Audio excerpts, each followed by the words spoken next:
సమూయేలు గ్రంథం 12వ అధ్యాయం 10వ వచనం చూడగలిగితే అక్కడ ఒక విషయం మనకు కనిపిస్తా ఉంది. చదువుతారు ఒకసారి. నీవు నన్ను లక్ష్యము చేయక హిత్తీయుడగు ఉరియా భార్యను నీకు భార్య అగునట్లు తీసుకొనినందున నీ ఇంటి వారికి సదాకాలము యుద్ధము కలుగును. నా మాట ఆలకించుము. చాలు. చూడండి, ఇక్కడ ప్రియ దేవుని బిడ్డలారా, దావీదు మనకు కనిపిస్తూ ఉన్నాడు. ఏమండి, దావీదు చేసినటువంటి మన తప్పిదం అందరికీ తెలిసినటువంటిదే. ఏం చేశాడు దావీదు చెప్పండి? ఒక స్త్రీని తీసుకుని వచ్చి తనతో పాపం చేశాడు. కనుక ప్రియ దేవుని బిడ్డలారా గమనించండి, మనిషిని నాశనమునకు తీసుకుని వెళ్తున్నటువంటి గొప్ప పాపంలో భయంకరమైనటువంటి పాపం ఏదన్నా ఉందనంటే వ్యభిచారం కదండి. వ్యభిచారం. యేసు ప్రభువు వారు చెప్పారు, వేశ్యనైనా నేను క్షమిస్తాను కానీ చెప్పండి వేషధారణ నేను క్షమించను అన్నాడు. అంటే తెలియక చేస్తే నేను క్షమిస్తాను, కానీ తెలిసుండి కూడా నువ్వు చేస్తే దాన్ని ఏమాత్రం కూడా నేను క్షమించిన అబ్బాయి అని చెప్తూ ఉన్నాడు. అంటే రాజు ఏ పొజిషన్లో ఉన్నాడు?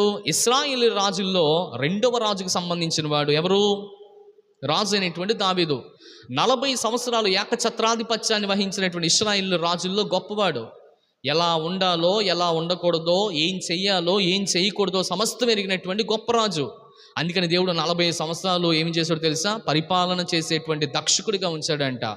నేను అంటున్నాను, ఎంత గొప్ప పరిపాలన చేసినటువంటి వాడు కూడా ఏదైనా మనం చెప్పాలంటే మానవుడు కనుక చూడండి, మానవుణ్ణి ఏం చేస్తుందంట?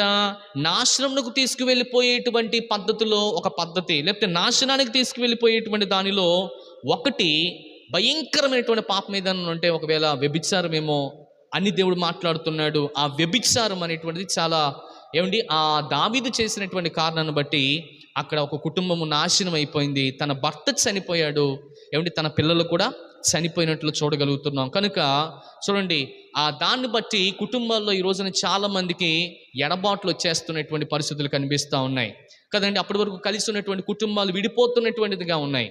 అప్పటి వరకు కలిసి ఉన్నటువంటి కుటుంబాలు ఏమండి చేసినటువంటి ఆ పనిని బట్టి, చేసినటువంటి ఆ చిన్న పనిని బట్టి, లేకపోతే చేసినటువంటి ఆ యొక్క పరిస్థితిని బట్టి అనేకమైనటువంటి కలహాలు, మనశ్శాంతి లేకపోవడం, ఏమండి అనేకమైనటువంటి పరిస్థితులు గుండా ప్రయాణం చేసేటువంటి స్థితిగతులు మనం చూస్తున్నాం. కనుక నాశనానికి అది ఒడుగడుతుంది, చివరిగా మనిషి యొక్క ప్రాణం కూడా తీసేస్తుంది. అందులో ఉన్నటువంటి భయంకరమైన పాపమే వ్యభిచారము. కనుక వ్యభిచారానికి కూడా మనం చాలా దూరంగా ఉండి నాశనానికి నడిపించేటువంటి వ్యభిచారానికి మనము యువతలు ఉండాలని ప్రభు పక్షాన మరొకసారి మీకు తెలియజేస్తాం.